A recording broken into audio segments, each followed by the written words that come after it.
기도합니다. 하나님 아버지 감사합니다. 오늘 목요일입니다. 오늘도 말씀으로 더불어 하루를 출발할 때 우리 모든 성도들과 가정을 축복하시고 또 우리 교회를 든든히 세워주시옵소서. 예수님의 이름으로 기도합니다. 아멘. 예, 오늘은 27일 목요일입니다. 사도행전 15장 12절로 29절. 온 무리가 가만히 있어 바나바와 바울이 하나님께서 자기들로 말미암아 이방인 중에서 행하신 표적과 기사에 관하여 말하는 것을 듣더니 말을 마침에 야고보가 대답하여 이르되 형제들아 내 말을 들어라. 하나님이 처음으로 이방인 중에서 자기 이름을 위할 백성을 취하시려고 그들을 돌보신 것을 시므온이 말하였으니 선지자들의 말씀이 이와 일치하도다. 기록된 바 이후에 내가 돌아와서 다윗의 무너진 장막을 다시 지으며 또 그 허물어진 것을 다시 지어 일으키리니 이는 그 남은 사람들과 내 이름으로 일컬음을 받는 모든 이방인들로 주를 찾게 하려 함이라 하셨으니 즉 예로부터 이것을 알게 하시는 주의 말씀이라 함과 같으니라. 그러므로 내 의견에는 이방인 중에서 하나님께로 돌아오는 자들을 괴롭게 하지 말고 다만 우상의 더러운 것과 음행과 목매어 죽인 것과 피를 멀리하라고 편지하는 것이 옳으니 이는 예로부터 각 성에서 모세를 전하는 자가 있어 안식일마다 회당에서 그 글을 읽음이라 하더라. 이에 사도와 장로와 온 교회가 그 중에서 사람들을 택하여 바울과 바나바와 함께 안디옥으로 보내기를 결정하니 곧 형제 중에 인도자인 바사바라 하는 유다와 실라더라. 그 편지를 붙여 이르되 사도와 장로된 형제들은 안디옥과 수리아와 길리기아에 있는 이방인 형제들에게 문안하노라. 들은즉 우리 가운데서 어떤 사람들이 우리의 지시도 없이 나가서 말로 너희를 괴롭게 하고 마음을 혼란케 한다 하기로 사람을 택하여 우리 주 예수 그리스도의 이름을 위하여 생명을 아끼지 아니하는 자인 우리가 사랑하는 바나바와 바울과 함께 너희에게 보내기를 만장일치로 결정하였노라. 그리하여 유다와 실라를 보내니 그들도 이 일을 말로 전하리라. 성령과 우리는 이 요긴한 것들 위에는 아무 짐도 너희에게 지우지 아니하는 것이 옳은 줄 알았노니 우상의 제물과 피와 목매어 죽인 것과 음행을 멀리할지니라. 이에 스스로 삼가면 잘 되리라. 평안함을 원하노라 하였더라. 아멘. 예, 오늘은 말씀에 근거한 결정, 공동체의 화합과 평안 이렇게 되겠습니다. 자, 이제 문제가 생겼고 어제 아침에 들으셨죠? 안디옥 교회에 예루살렘에 있는 유대교에서 기독교로 개종한 자들 가운데 일부가 내려와서 사도들이 가르친과는 전혀 다른 주장을 하면서 이제 복음을 왜곡하거나 또 까다롭게 만들어요. 뭐냐 하면 예수를 믿어도 할례를 받으라는 거예요. 유대교의 전통을 지키려는 거라. 이게 복음이 아니죠. 복음은 주 예수를 믿어 구원을 받는 것이잖아. 은혜로 받는 것이잖아. 그런데 지금 행함으로 구원을 이루라는 그것도 율법, 그것도 할례. 할례는 여러분 아시잖아요. 힘든 거예요. 유대인은 태어나면 8일 만에 받아야 돼요. 의무적이에요. 그리고 그것은 특별히 신체의 일부를 칼로 잘라내는 거예요. 근데 이제 이방인들이 예수를 믿고 헬라인들이죠 주로 구원을 받아 교회의 일원이 되었고 주의 백성이 되었는데 할례를 받으라는 거라. 다 성인들이잖아요. 여러 가지 번거롭잖아요. 생명을 잃을 수도 있잖아요. 근데 이제 교회 나에 심각한 문제가 생긴 거예요. 그래서 안디옥 교회에 이런 자들이 들어와 가지고 교회를 혼란스럽게 하니까 바울과 바나바가 그들과 싸우면서 아주 격한 토론을 했어요. 아니라고. 그리고 바울과 바나바는 1차 이 터키 일원을 갈라디아 지역 쭉 밤빌리아 지역을 돌면서 비시디아 지역을 돌면서 전도하고 왔잖아요. 거기 이방인들이 지금 많이 구원을 받았는데 그들에게 할례를 받으라. 초기 교회에서 이게 법으로 정해지면 기독교는 세계화가 되기가 어렵죠. 그리고 복음은 온 땅으로 전해지기가 어렵죠. 그리고 예수님이 전해준 복음과는 전혀 다른 복음을 전하고 있는 거잖아요. 예수님은 세례와 성찬식은 말씀했지만 할례 받으라는 얘기. 할례는 그 율법의 가장 중요한 부분이에요. 그리고 예수님이 그 거룩한 성민에 드는 표가 그 할례가 아니고 바로 성령을 받고 세례를 받고 성찬식을 통하여 믿음으로 고백함으로 주의 백성이 되는 거잖아요. 그래서 비본질적일 뿐 아니라 비복음적인 그런 주장 때문에 지금 안디옥 교회가 바울과 바나바 그리고 몇몇 형제들을 예루살렘 교회로 보낸 거예요. 자, 예루살렘 교회 총회가 열려서 이게 기독교 1차 총회입니다. 자, 그래서 일단 베드로가 먼저 쫙 설교를 해서 이 문제에 대해서 할례 받을 필요 없다. 왜? 고넬료 이방인인데, 그리고 사마리아 이방인들인데 예수 믿고 구원받고 성령 받고 방언 받았다. 그래서 할례를 받을 필요가 없다라고 지금 주장을 했고요. 자, 12절에 이제 무리가 가만히 있어요. 그 베드로의 설교를 듣고 예루살렘 교회가 듣는 거예요. 그리고 그들 중에도 지금 유대교에서 개종한 자들이 할례를 받아야 된다고 주장하는 자들이 그 앞에 지금 있는 거예요. 바나바와 바울이 하나님께서 자기들로 말미암아 이방인 중에 하신 표적과 기사에 관하여 말하는 거 듣더라. 바울과 바나바 왜 구브로로부터 해가지고 이탈리아, 피시디아, 안디옥, 이고니온, 루스드라, 더베 쭉 돌면서 바로 그 돌에 맞출 뻔했잖아요. 근데 거기 많은 표적과 이적이 일어났고 그들이 예수를 믿고 구원을 받고 성령을 받는 걸 그들이 눈으로 봤잖아요. 그거 다 설명한 거라. 말을 마쳤더니 야고보가 대답합니다. 여기 야고보는 누구죠? 예수님 동생 야고보예요. 예루살렘 교회 지도자예요. 장로죠. 이분이 야고보서 썼어요. 형제들아 내 말을 들어라. 그러면서 지금 아모스 9장 11절로 12절을 말씀하는 거라. 아모스의 예언 중에 일부지나요. 바벨론 포로에서 돌아오면 하나님은 다윗과 언약한 대로 교회를 다시 재건하시고 이방인들도 돌아온다라고 예언을 했는데 그게 지금 이루어지고 있다. 그래 구약 성경의 선지자들이 예언한 것을 재인용하여 지금 설명하는 거라. 그러므로 이방인 중에서 하나님께로 돌아오는 자들을 괴롭게 하지 말자. 할례 받으라는 건 괴롭게 하는 거지.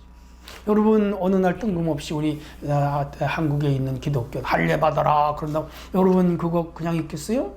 괴로운 일이죠. 저항하지요. 말이 안 되죠. 다만 이 네 가지만은 우리가 지키도록 하자. 첫째가 우상의 더러운 것, 우상 제물 같은 것. 두 번째는 음행. 음란 문제죠. 세 번째는 목매어 죽인 것. 우리나라는 개를 목매어 죽이는데 이 당시 이 나라는 뭐를 목매어 죽였는지 모르겠어요. 하여간 부정한 짐승 같아요. 네 번째가 피를 멀리하자. 멀리하자. 이 네 가지는 우리가 지켜야 된다. 그리고 예부터 그 각 성에서 모세의 글을 전하는 자가 안식일마다 회당에서 이 글을 읽지 않느냐. 그 성경 배우고 가르쳐요. 그래서 이제 요것만은 우리가 금하자. 자, 야고보가 굉장히 중요한 사람입니다. 리더의 결정권이 나오는 거죠. 이 결정을 잘하는 사람이 리더예요. 가정에서 아버지가 결정하는 사람이고 회사에서 회장님이 결정하는 사람이고 교회에서는 당회나 목사님이 결정하는 사람이죠. 잘못 결정하면은요 잘못된 방향으로 나가고 바른 결정을 하면 바른 방향으로 나가죠. 국가의 지도자들 뭐 하는 사람들이에요? 결정하는 사람들이죠. 그러니까 우리는 늘 결정을 잘해야 돼요. 근데 거긴 지혜가 있어요. 그래서 솔로몬은 결정하는 사람인데 자기가 판단하는 사람이고 결정하는 사람인데 어린 나이에 왕이 되다 보니까 판단이 미숙하고 결정이 미숙하면 국가의 운명이 좌우되잖아요. 그래서 하나님 지혜를 주세요. 우리는 지도자들을 위하여 기도한 이유가 여기 있는 거고요. 또 우리 스스로도 늘 결정하며 살아야 하기 때문에 지혜를 얻도록 기도해야 돼요. 자, 그래서 결론적으로 이 야고보가 제안한 것은 4개입니다. 우상 더러운 것, 음행, 목매어 죽인 것, 피. 4가지는 멀리하도록 하자 라고 했어요. 물론 로마서에 와서 이러한 주장을 바울은 다시 한번 해석을 합니다. 우상의 제물도 믿음으로 먹으면 괜찮다. 그걸 수용을 못하겠거든 먹지 말아라. 그렇게 말했습니다. 그냥 뭐 음행 이름은 근본적으로 금해야지. 왜? 10계명, 7계명에 이미 정해진 것이고, 그 다음 목매어 죽인 것이나 피해 문제에 대해서 바울이 그 심각하게 언급하진 않았습니다. 오늘 뭐 순댓국이라든지 선짓국이라든지 순대라든지 다 피잖아요. 또 그 짐승의 피로 만드는 요리 중에는 맛있는 게 있습니다. 그걸 그냥 위생학적으로 혹은 요리로 생각하면 먹으면 되고 거기에 종교적인 의미를 부과시킬 필요는 없다고 봐요. 그래서 요즘 뭐 순대라든지 순댓국이라든지 그런 걸 종교적으로 해석하지 말고 그냥 음식으로 영양학적으로 위생학적으로 생각하면 접근하면 좋을 것 같습니다. 자, 그래서 중요한 것은 의견이 분분할 때 지도자의 역할은 기도하면서 바른 판단과 결정을 내려주는 것이다 하는 것이죠. 우리는 이제 총회의 결정, 노회의 결정을 잘 따라야 되고, 교회는 당회의 결정과 때로는 담임 목사님의 방침이나 결정을 잘 따라주는 건 교회 공동체를 위하여 유익합니다. 자, 한편 22절로 29절 내용은 이제 장로, 사도와 장로들이 교회 중에서 그 바나바와 바울이 그 안독에서 완전히 돌려보내면서 그 예루살렘 교회 대표로 유다라는 사람과 실라라는 사람, 실라는 실로아노라고 그럽니다. 둘을 보내면서 예루살렘 교회에서 결정된 편지를 만들어가지고 공식 문서로 내려보내요. 왜? 총회기 때문에 문서화해야 돼요. 그 회의록을 만들어서 이제 보내는 것이죠. 그래서 이 유대에서, 즉 예루살렘에서 그 개종한 기독교인 중 가운데, 유대 기독교인 중 가운데 일부가 내려가서 우리가 전하지 않은 것들을, 또 결정하지 않은 것들을 가서 전함으로 교회를 혼란스럽게 하고 자꾸 할례를 받아야 된다고 주장하는 이런 자들의 말을 듣지 말고 우리 예루살렘 교회가 정한 것만 지켜라. 할례 받을 필요 없다 이 말이죠. 그래서 다시 설명하기는 이 네 가지를만 지키면 된다. 이때 이제 그 유다와 그 실라가 가는데, 유다는 정확한 정보가 많지 않고 실라는 실로안으로서 바울과 함께 2차 전도 여행에 동행했던 사람 기억하시죠? 자, 그렇게 해서 이제 그들이 예루살렘에서 안디옥으로 내려갑니다. 29절을 보면 우상의 제물과 피와 목매어 죽인 것과 음행을 멀리하지 니 스스로 삼가면 잘 되리라 평안함을 원하노라. 이렇게 해서 이제 그 복잡한 문제는 일단 나게 됐습니다. 예루살렘 1차 총회가 바르게 결정을 했고, 그래서 초대교회 교인들은 이제 이 문제로 더 이상 설왕설래하거나 혼란에 빠져들지 않게 됐습니다. 신속한 결정이죠. 그리고 그 바나바와 바울 똑똑한 사람들이죠. 안디옥 교회에서 이런 복잡한 문제 변론으로 끝이 안 나니까 예루살렘 교회로 통하여 결정을 하게 하고, 그것을 그 지역 교회에 배포해서 이런 문제로 시끄럽지 않게 했고, 또 이런 것을 주장하는 자들이 발을 붙이지 못하게 단호하게 이제 디펜스, 막는 일을 했던 것이죠. 자, 그래서 이 결정 사항을 이 지역에 유다와 실라를 통하여 쫙 배포하게 됐습니다. 이런 전령들 있죠. 복음 전파에 걸림돌이 되지 않도록 내가 지킬 것과 피할 것들을. 그래서 이 교회가 복음 전파에 그 어떤 것을 잘못 결정을 하면 선교에 막대한 지장을 가져올 수도 있죠. 우리 한국 교회가 이제 초기에 선교사들이 와가지고 우리 한국 교회만 있는 거예요. 첫째, 술을 끊어라. 두 번째는 담배를 끊어라. 그 다음에 세 번째는 투전하지 말아라. 그 다음에 네 번째, 축첩제도, 첩을 두는 제도가 있었어요. 그런 것들을 금하라. 그래서 잘한 것도 있는데, 이 술과 담배 문제가 사실은 선교에 걸림돌이 되는 게 많아요.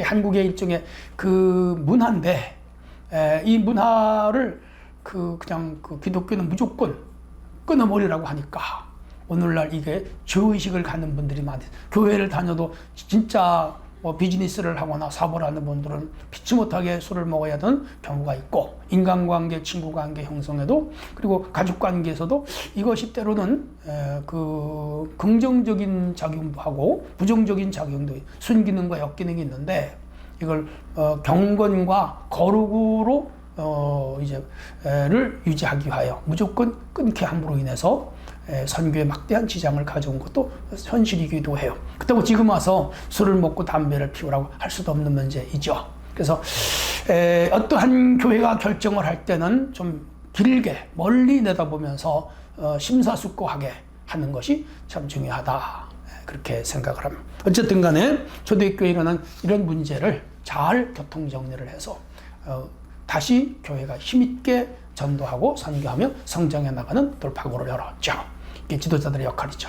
아무튼 오늘 우리도 하나님의 말씀을 잘 지키고 교회가 정하는 것들을 잘 순종함으로 우리가 바른 신앙 위에 서도록 하는 것은 중요합니다. 오늘 하루도 복된 날이 되시기를 바랍니다. 하나님 아버지 감사합니다. 오늘 이 말씀을 마음에 담고 신실한 믿음의 사람들로 서게 하옵소서. 예수님의 이름으로 기도합니다.